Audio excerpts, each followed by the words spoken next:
Asa khâu nên đặc sắc bên thà lại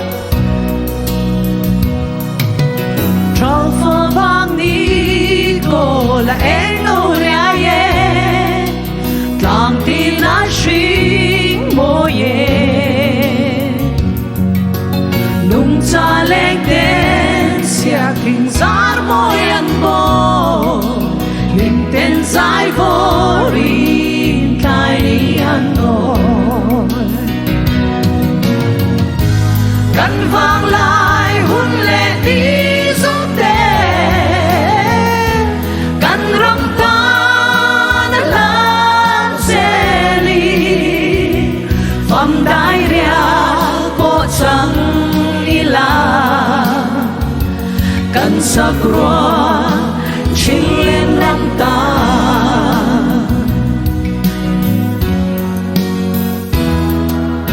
la nu va roa tên par căn đone và khoai ăn căn lối na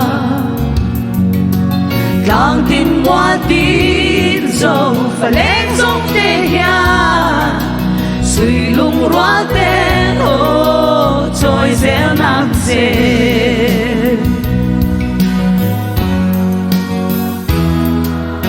ram ta là toar tu là phăng sang tô tê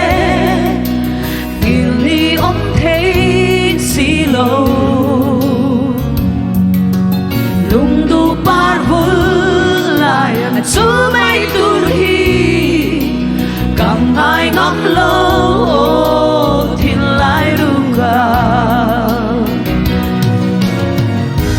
căn vang lại hun lệ đi xuống tên căn râm ta đã lan xe đi phẩm đại ria bộ trắng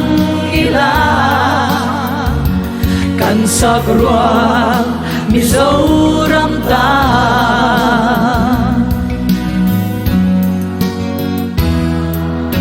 lung ai chú gì ngoài là cánh chim mà sẽ càng đi á ôm ngài theo bụi tua đi và nhà đông chim mà là chẳng phân phân là ô lung phang su là căn vang lại hun lệ đi dòng tê căn râm ta đã lan xe ly phẩm đại ria bộ trắng y là căn sắc roa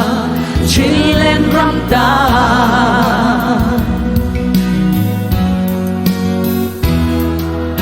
tang tin mua xóa nên cả khi vong vong chi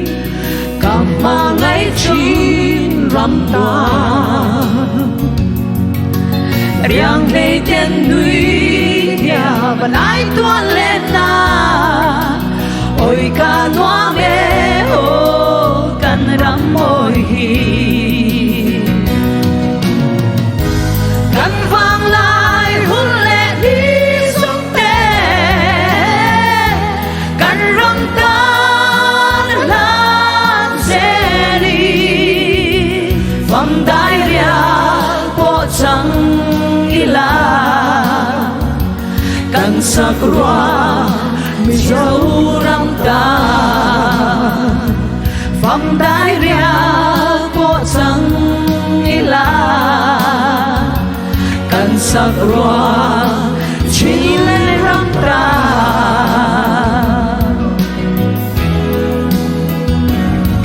căn lò mẹ lăng pan mal som siêu rọt xe vai chừng à vai chừng à căn lò